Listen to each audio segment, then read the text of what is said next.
వాస్తవానికి ఏమైందో తెలుసా మీకు? వేదవ సోది బయటికి రా. ఇది లాస్ట్ స్టెప్ నేను వేసేది. కరెంట్ పోయింది, 3 టాప్లు వేయాలి, ఇంకా 3 టాప్లు వేయాలి, 3 రైతులు 4 రైతులు కట్ చేయాలి. కరెంట్ పోయింది, ఏం చేయాలో అర్థం అవుతలేదు. సగం పని చేసిన కూర్చున్నాం, మాల కలిపింది ఉంది అంటుంది. ఇప్పుడు వాళ్ళని చూస్తే ఏమనుకుంటారు? ఇక నేను చెప్పాల్సిన అవసరం లేదు, మీకు అర్థం కావచ్చు. ఇది ఒక్క టాప్ చేసి ఏం చేయాలి అని ఫోన్ చేస్తే తాండాలు వస్తాడు గడవతల.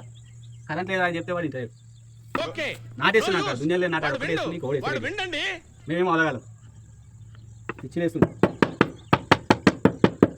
ఇది ఒకటే సప్పులేక సామాన్ తీసుకుంది ఏం చేస్తా దొడ్డ పీస్ రాకూడదా నమ్మేసి ఫోన్ చేశారని పోదా రాకపోతే ఒక వారం రోజులు ఇంటాం అనుకుంటా. అప్పుడు అర్థమవుతుంది, అప్పటిదాకా అర్థం కాదు. అప్పుడు నిమ్మలంగా వారం రోజులు ఇంటాం అనుకుంటా. అప్పుడు తెలిసి వస్తుంది, నేను ఫోన్ చేస్తాను అర్థం చేస్తా. అప్పుడు అర్థమైంది ఏంది ఒడి బదలం కావాలి, నేను కాకు అర్థం కాలే. కంపల్సరీ కొట్టాలి, కొట్టకపోతుంది కటింగ్ ఏడు వస్తుంది, కటింగ్ ఏడు వస్తుంది అన్న.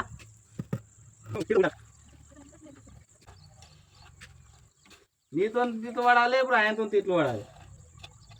నాకేది గోషిది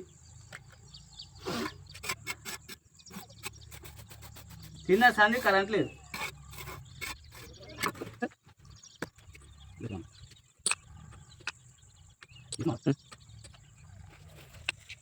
ఇది ఎందుకంటే ఆప్షన్ కనిపించండి, నీట్గా ఉంటుంది.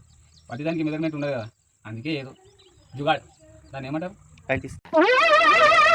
ఏంటి బాబా అన్న ఇంకోసారి అన్న టైల్ పీస్ అన్న సంగతి నాకు కూడా తెలుసు, సూచనలు కూడా అర్థమవుతుంది.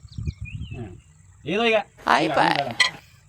ఊరికే దాగమందం ఓడి చూసుకుంటాడు ఇట్లా, అందుకే ఈ పీస్.